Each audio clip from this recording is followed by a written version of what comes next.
A singular social political narrative is being pushed, and anyone who dares to question it or speak against it is being attacked and demonized. That's right. Fellow citizens, this is not inclusion, this is not tolerance, this is not freedom. That's this right. is not American. That's right.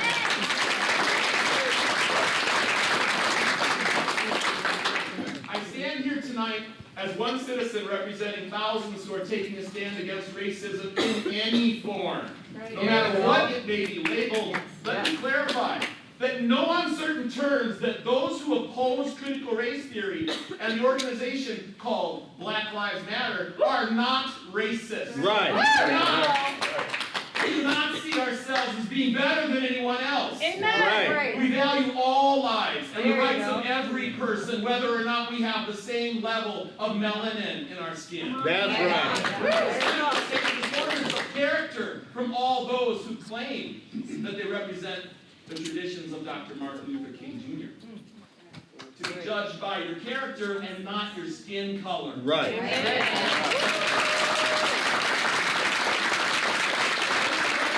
Who oppose CRT also do not deny the injustices of America's past toward Native and African Americans. I myself am two different groups of Native American Indian. I don't think that gives me any additional credibility over it. It shouldn't be a point of argumentation. I shouldn't have to talk about percentages. I'm definitely more Indian than Elizabeth Warren. You can see that the full context of our history and diverse perspectives should be taught from the noble premise established in our Declaration of Independence that every person is created with equal rights. There you go, amen. From the tragedies of slavery and broken treaties to the heroic sacrificial effort to end slavery in the Civil War and the scouring and the securing of equal rights for women and people of color through the Civil Rights Movement. You can look the world over and find no other nation who has done more to eradicate racism and oppression.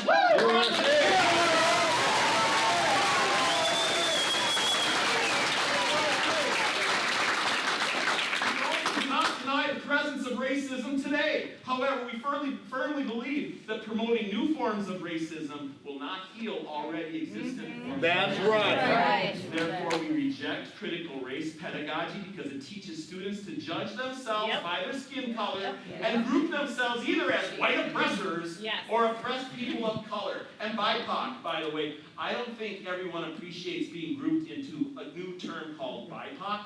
That is ridiculosity. Right. Not the wordsmithing. Your master's at it, some of you. Probably took, 1 minute? No, I don't think so. We also do not deny the presence of racism today. What? I finished that part. Promoting CRT in our schools will only institutionalize racism, which is why 20 states have already outlawed it, and so many people across this district firmly oppose it. The pressure of the racist Marxist agenda, and by the way, the Frankfurt School fled Nazi Germany to California. Pastor, they fled Nazi Germany. They came to America. Weird. For this reason, I urge you to stop politicizing the content of our children's education. Revisions. So we've shifted from students gaining knowledge and skills that promote freedom to students being indoctrinated with identity politics which promotes oppression.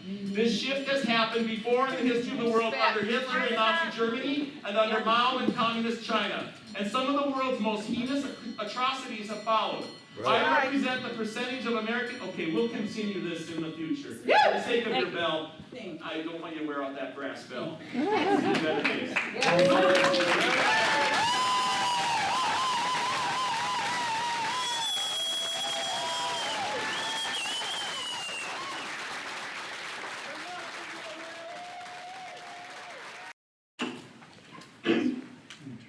My name is Elena Niehoff. I am a citizen of this great country, a wife, a mother. And most of all, I am a servant of a living God. I am here to ask you to rescind your critical race theory because the very foundation of it is an old, refurbished Marxist ideology. Allow me to share the story of my family. My great-grandparents were hardworking, Christ-believing family of farmers. In 1927, they were charged of being oppressed outsourced by Stalin communist regime. One morning, without any warning, without a due process, all the people in the village were arrested. Men, women, and children were separated by the gunmen. All men were taken by the train to the labor camps, thousands of miles away. All women and children were gathered into the trucks, driven hundreds of miles away, and dumped into the fields to survive without any provision. All their property was confiscated.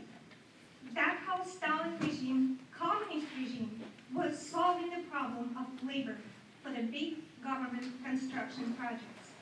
People living under the communist regime do not have private property rights. Everything in the country belongs to the state. Even your body does not belong to you if you live under the communist regime. But everything belongs to the state.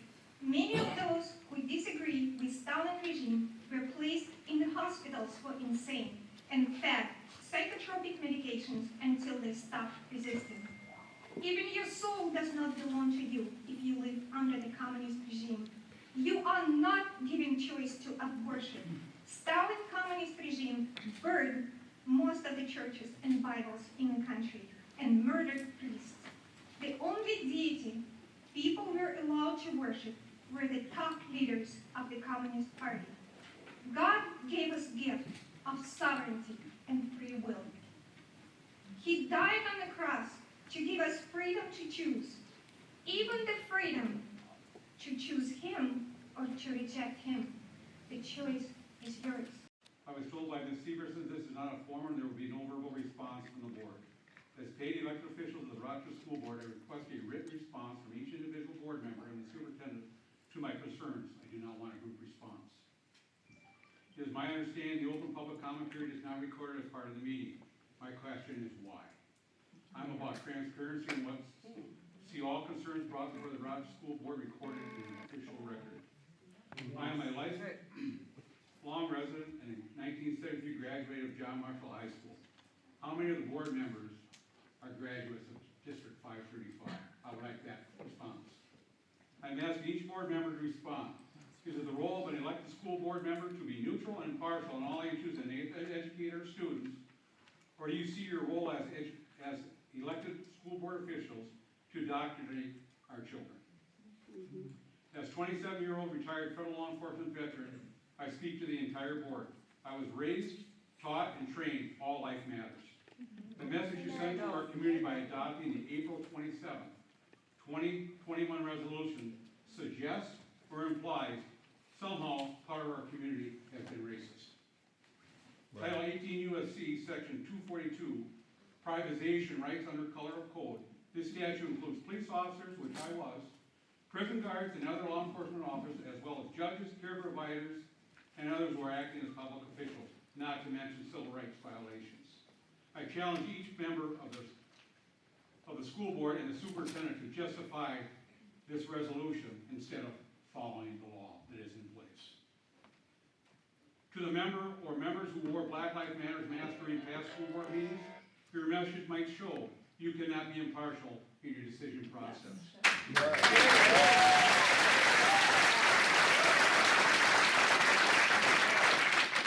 closing, bad individuals are on all fields and walks of life and do not and should not reflect the entire group. Take, for example, the past two Rochester Public School superintendents. It had nothing to do with their race. It was well-versed. It had to do with who they were as individuals. That's right. I hope the next superintendent is well-versed in federal and state laws and policies to prevent resolutions like the April 27, 2021 resolution and have it removed. I am proud to be American. I am proud of my country and what it has done for me, and proud of my community. Your job as elected officials is to teach, not to indoctrinate. I couldn't believe it. Honest God's name and being in the corner. There was the look on the faces of some of you sitting here. I'm ashamed. We elected you to the school board to represent America.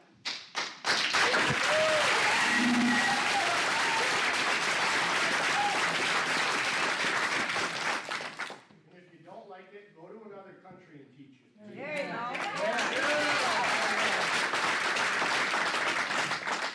I'm sure all of you are very nice adults. I don't know any of you personally, but I am grateful for the opportunity to still have freedom of speech, because I'm not sure how much longer we're gonna have that. Yeah, that's right.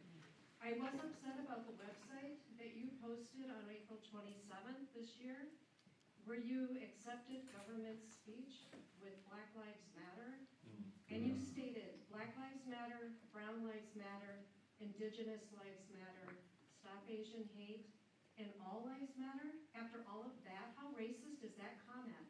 Critical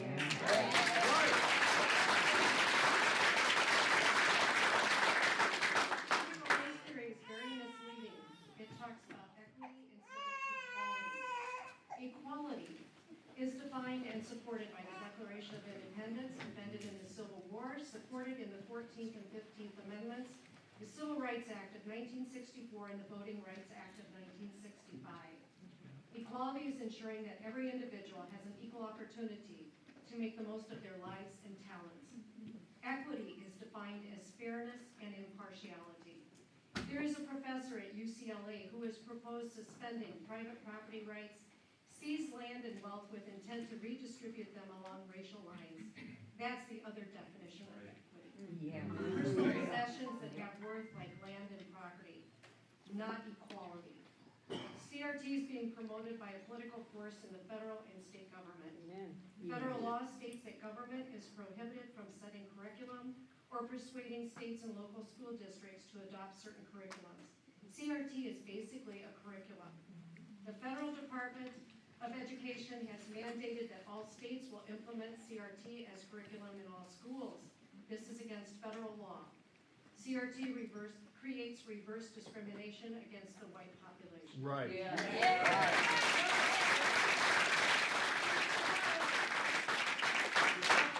Teachers need to be teaching students, academics, to write, read, learn our accurate history. I have worked with a person side by side who did not even know how to do his own signature because they don't even teach cursive handwriting in the schools anymore. How pathetic is that? Politics and political agendas do not belong in the classroom. Those are for the family and the church to decide. The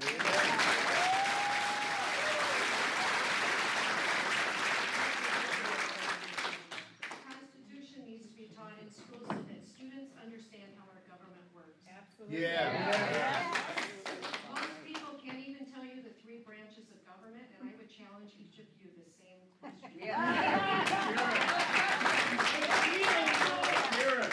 Minnesota has 2 statutes already in existence, 123B.30, improper classification of pupils. No district shall classify its pupils with reference to race, color, social position, or nationality, nor separate its pupils. If violated, you lose school funding.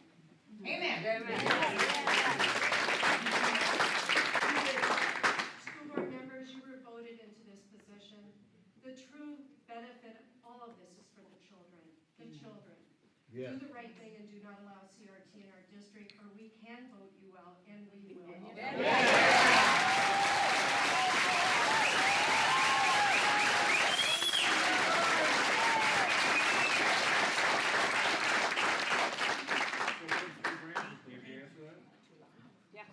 Parent of 3 kids in the Rochester Public Schools.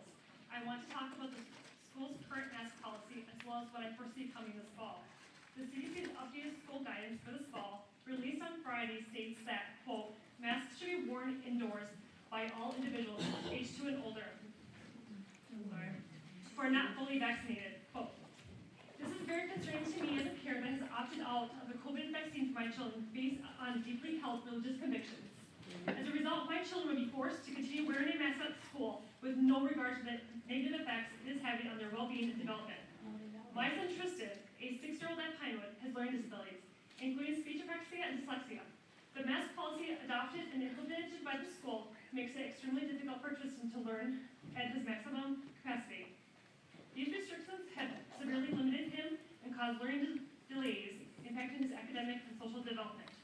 Where is the legal basis for this policy, since Governor Walz's emergency powers were terminated nearly 2 weeks ago, July 1st.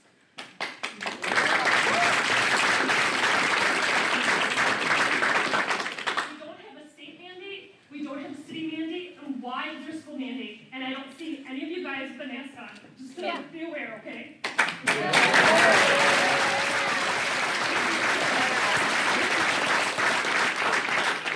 Upon our children. This policy was last reviewed in April. Why hasn't this policy been revisited more often in response to the changing data? Other nearby towns like Sterling, for instance, don't have a current school mask policy in place. The CDC offers guidance and recommendations, and it's up to individuals to take personal responsibility with these guidances.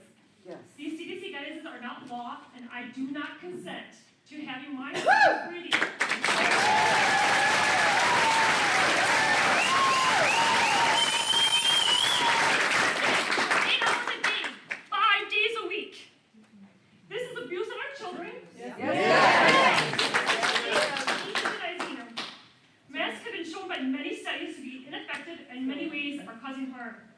Children have repeatedly been shown not to be the drivers of COVID.